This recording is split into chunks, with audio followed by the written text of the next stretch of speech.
Round 12 of 17 in Foxboro. It may be a mud race. It looks like it's going to rain all weekend long. So they might not be able to do many of these lines. However, they are covering the track and we will see. So even if it is a mud race, I somewhat think let's go orange.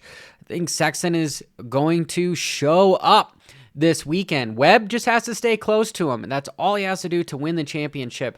As always, I believe the start is going to come from the inside. If it starts to get really muddy, we'll see what these lines look like. If there ends up being a really good line on the way outside, let's just say that it's a massive mudder, okay? The middle is going to be very, very deep.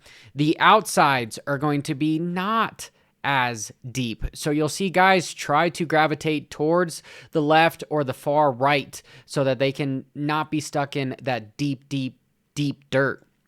So that is something to think. But coming around the start, more than likely, we'll see guys go double, then triple, triple, triple. I see that being the fast line all the way through the night show.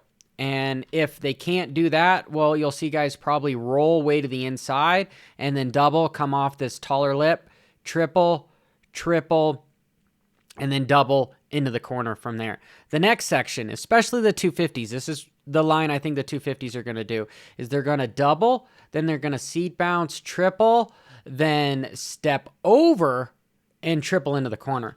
There's a couple things they could do there from that double. They could triple, then they could step on, step off, and double. That, I think, would be just as fast, but we'll see how these lines shape up. Sometimes, honestly, you see guys jump over these tabletops and end up being a little bit faster, but I see this being a high point and then triple into the corner. I see another high point. So I want to somewhat gravitate towards stepping on, stepping off, and doubling into the corner. If there was Deegan or somebody out here, you might see them double, triple, quad in the middle. And this is a scary quad because it's in the middle of a rhythm sections. It's not at the end where if you have a berm afterwards, you've got other obstacles. So it could be fairly butt puckering, if you know what I mean.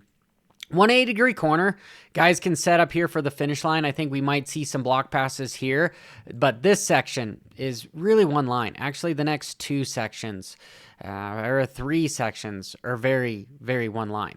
These two rhythm sections, I'm enjoying. I think there's going to be some decent passing here. I like the Dirtworks guys for thinking on their toes. Small segue, Coach Robb has a store that has bundles for different challenges and injuries. One of my favorite is the Broken Bone bundle. Don't ask me why, but if you were to purchase this and you are already a member of Coach Robb, well, you get around 30% off. So make sure you head over to CoachRobbStore.com, and I can attest to the majority of these. The adrenal support one is fantastic as well. These things are super cool. The impact injury one, I like that one, and as far as the concussion one as well, with having different rhythms, but double, then triple.